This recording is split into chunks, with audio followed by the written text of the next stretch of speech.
Doctor Babasaheb Ambedkar 3 warnings అన్న దాని గురించి ఒకసారి మీరు అందరూ చదవండి. ఆయన ఎటువంటి వార్నింగ్స్ ఇచ్చారు అన్నది. ఆయన మొదట ఏం చెప్పారంటే, రాజ్యాంగం అమలైన తర్వాత ఎక్కడా కూడా ప్రజలు హింసాత్మక మార్గంలో వెళ్ళకూడదు. ఆ తరువాత ఎటువంటి నిరసనలు కూడా ఎక్కడా కనిపించకూడదు.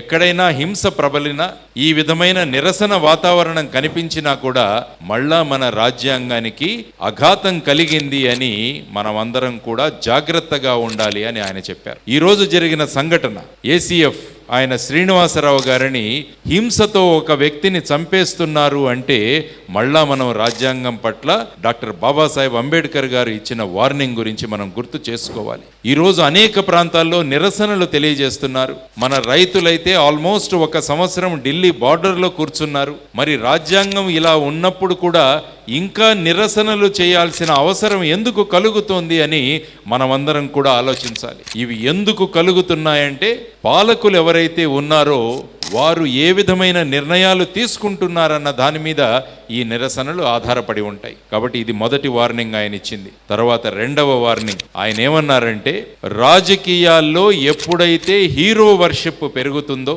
ఆరాధనా భావం పెరుగుతుందో, ఆ రోజున మళ్ళా రాజ్యాంగానికి అఘాతం ఏర్పడుతుంది అని ఆయన చెప్పిన రెండవ వార్నింగ్. అంటే ఇప్పుడు చూడండి, పొలిటికల్ పార్టీస్ ఎక్కడ తీసుకున్నా కూడా ఒక వ్యక్తి మీద ఆధారపడి నడుస్తున్నాయి. ఎక్కడ ఏ ప్రాంతాల్లో చూసినా కూడా అలా కాదు. ప్రజాస్వామ్యంలో ఎప్పుడూ కూడా అందరి అభిప్రాయాలు తీసుకొని నిర్ణయం తీసుకోగలిగితే అప్పుడు రాజ్యాంగం నిలబడుతుంది అని ఆయన చెప్పిన సంఘటన. టేక్ ఫర్ ఎగ్జాంపుల్, మీరు చెప్పింది ఎలక్షన్ కమిషనర్ను ఏ విధంగా అపాయింట్ చేస్తున్నారని ఈరోజు సుప్రీంకోర్టు అడుగుతుంది. సుప్రీంకోర్టు ఏమడిగిందంటే, మళ్ళా టిఎన్ శేషన్ గారు లాంటి ఎలక్షన్ కమిషనర్లు మనకు రావాలి అని సుప్రీంకోర్టు అడుగుతోంది. మనకంటే ఏం జరుగుతోందంటే, వ్యక్తులు వాళ్ళు ఎవరికి కావాలంటే వాళ్ళను అపాయింట్ చేసే స్థితికి వెళ్ళడం వల్ల మళ్ళా రాజ్యాంగం అఘాతంలో పడిపోతుందన్నది డాక్టర్ బాబాసాహెబ్ అంబేద్కర్ గారు ఈరోజు 1949వ సంవత్సరంలో మనందరికీ ఇచ్చిన వార్నింగ్. కాబట్టి మళ్ళా దీని గురించి మనం ఆలోచించాలి.